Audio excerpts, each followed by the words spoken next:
All right, we're diving deep today, folks, into the curious case of Antony at Manchester United. Yeah, lots to unpack here. You guys want to know what the future holds for him at the club right now?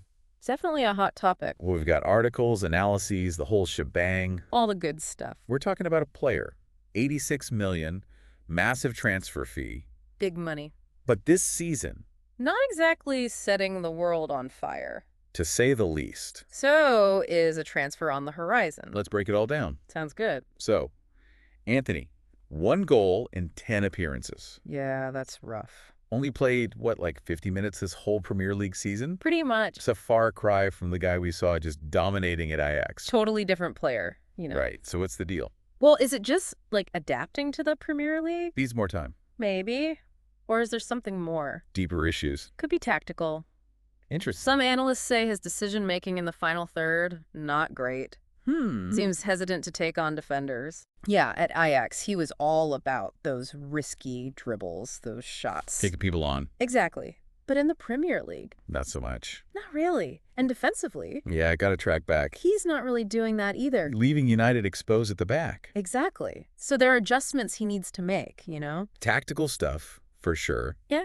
But on top of all that, Oh, yeah. the transfer rumors. They're swirling. Multiple clubs supposedly interested. It's heating up. And his agent, Junior Pedroso. Yeah. He's confirming concrete interest. But of course he is. But here's the thing. What's that? Manchester United.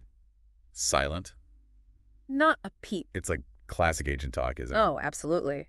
Drum up some interest, maybe spark a bidding war. Pressure United into a better deal. Classic tactics. But remember last summer? Oh, yeah. Anthony was almost gone then? Fenerbahce, Ajax. They were sniffing around.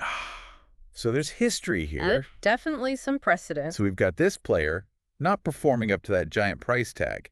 His agents stirring the pot. Yeah. And the club totally quiet. It's a mess. It really is. Yeah.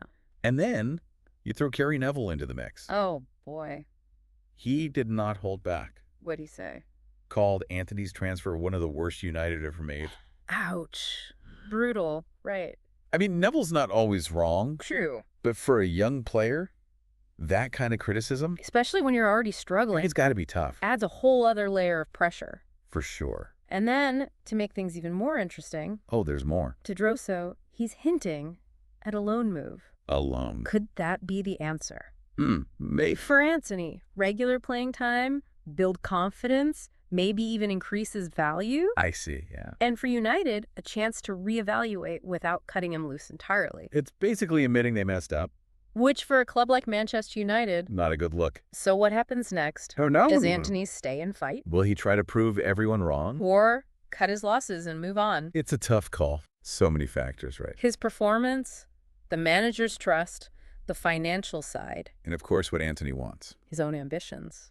This one's a real cliffhanger, folks. Yeah. So put yourselves in Anthony's shoes. Yeah, imagine that. Would you stay and try to make it work? Or pack your bags and head for a fresh start. It's a huge decision. That's with what- a huge consequence. For his career, for United's future.